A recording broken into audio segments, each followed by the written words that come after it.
Halo semuanya, perkenalkan nama lengkap saya Gracia Natalia de Santal Murid. Saya biasa dipanggil Nadine. Saya siswi dari SMA Katolik Veterandaro, kelas 11 Bahasa, semester 4. Tujuan saya dalam membuat video ini, saya ingin menjelaskan atau memaparkan sebuah materi dari pelajaran sastra Indonesia, yaitu periodisasi sastra yang diampu oleh Pak Januarius W. SPD. Kita masuk pada pengertian. Apa sih yang dimaksud dengan periodisasi sastra? Jadi, periodisasi sastra adalah pembabakan waktu tentang perkembangan sastra yang ditandai dengan ciri-ciri tertentu. Di Indonesia, perkembangan sastra jika diurutkan terbagi atas 10 angkatan. Pertama, angkatan Pujangga Lama, kedua, angkatan Sastra Melayu Lama, ketiga, angkatan Balai Pustaka, keempat, angkatan Pujangga Baru, kelima, angkatan 45, keenam, angkatan 50, ketujuh, angkatan 66, kedelapan, angkatan 70, kesembilan, angkatan reformasi, yang ke-10, angkatan 2000-an. Yang pertama adalah angkatan Pujangga Lama. Angkatan ini disebut dengan angkatan klasik atau tradisional, di mana pada masyarakatnya belum mengenali peradaban tulis-menulis. Oleh karena itu, perkembangan sastra pada angkatan ini itu secara mulut ke mulut. Pencipta pada angkatan ini tidak diketahui. Terdapat dua bagian atau dua bentuk dalam angkatan ini. Yang pertama puisi dan kedua prosa. Yang pertama puisi. Puisi terbagi atas 3 bagian, yaitu yang pertama mantra, kedua pantun, dan ketiga gurindam. Mantra. Mantra adalah gubahan bahasa yang memiliki keyakinan atau kepercayaan akan dunia gaib. Yang kedua pantun.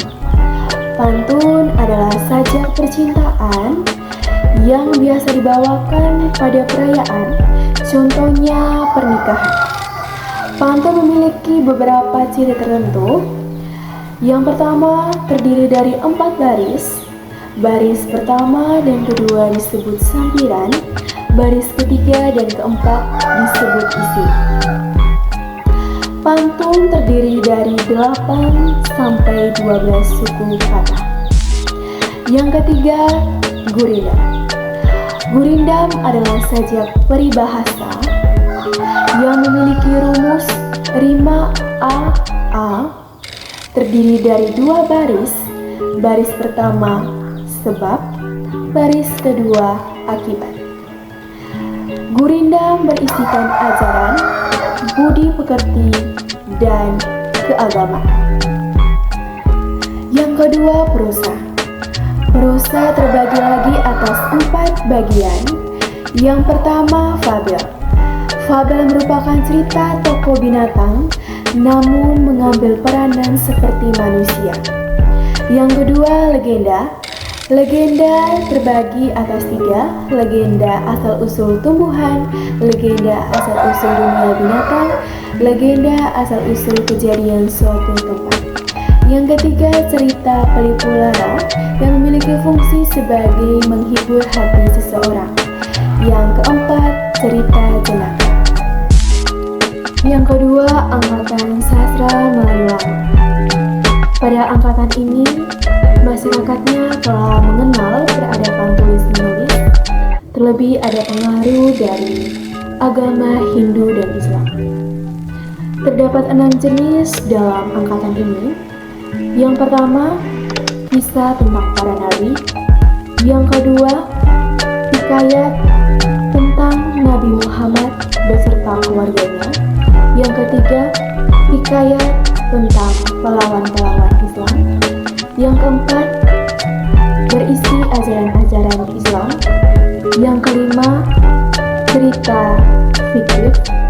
Yang keenam, cerita tasawuf atau mistik. Yang ketiga, sastra Indonesia modern. Sastra Indonesia modern dimulai pada angkatan Balai Pustaka.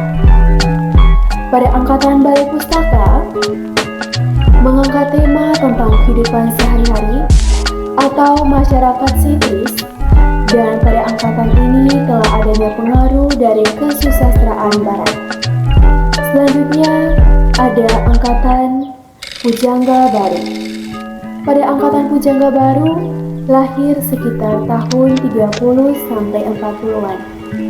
Nama tersebut diambil dari majalah Pujangga Baru yang terbit pada tahun 1933. Karya pada periode ini telah mencerminkan jiwa yang dinamis, individualistis, dan tidak mempersoalkan lagi tradisi tema sentralnya.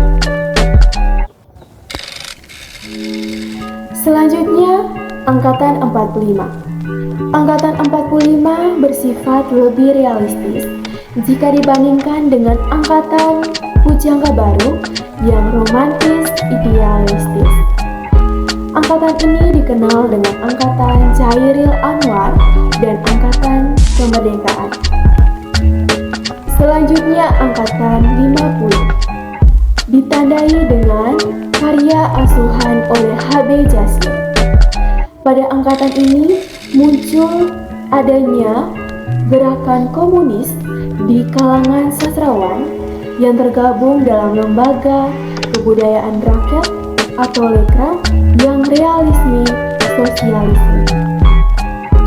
Pada angkatan ini didominasi oleh cerita pendek dan kumpulan puisi.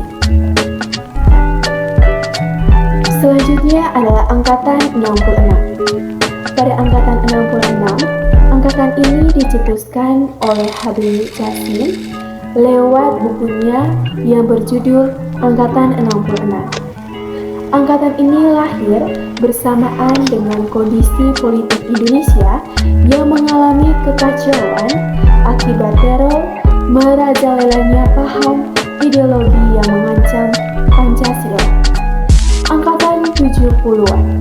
Pada angkatan 70-an, angkatan ini dipelopori oleh Sutarji Kaljoum Bakti. Pada angkatan ini disebut juga jenis sastra kontemporer. Ciri umum pada angkatan 70-an yaitu mengesampingkan adanya unsur makna. Selanjutnya angkatan 80.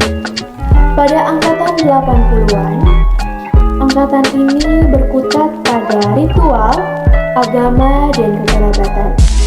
Angkatan ini ditandai dengan banyaknya roman percintaan, dan angkatan ini karyanya tersebar luas di berbagai majalah dan penerbitan umum. Selanjutnya, angkatan reformasi. Pada angkatan reformasi, munculnya bersamaan dengan peristiwa pada tahun 1998. Angkatan ini ditandai dengan maraknya karya sastra seperti puisi, cerpen, dan novel dengan tema sosial politik, khususnya seputar reformasi. Yang terakhir, angkatan 2000-an. Pada angkatan ini, karya sastra bersifat lebih berani dan vulgar, dan penggunaan bahasa lebih santun dan bersih. Demikian yang bisa saya sampaikan pada video ini. Sebelum saya mengakhiri video ini, saya ingin kita mengenali kembali sastrawan yang terkenal yang pertama di Indonesia, yaitu Hamzah Mansuri yang berasal dari Sumatera Utara dengan karya yang terkenal berbentuk syair. Yang kedua, sastrawan pertama di NTT yaitu Yersen. Terima kasih, semoga video ini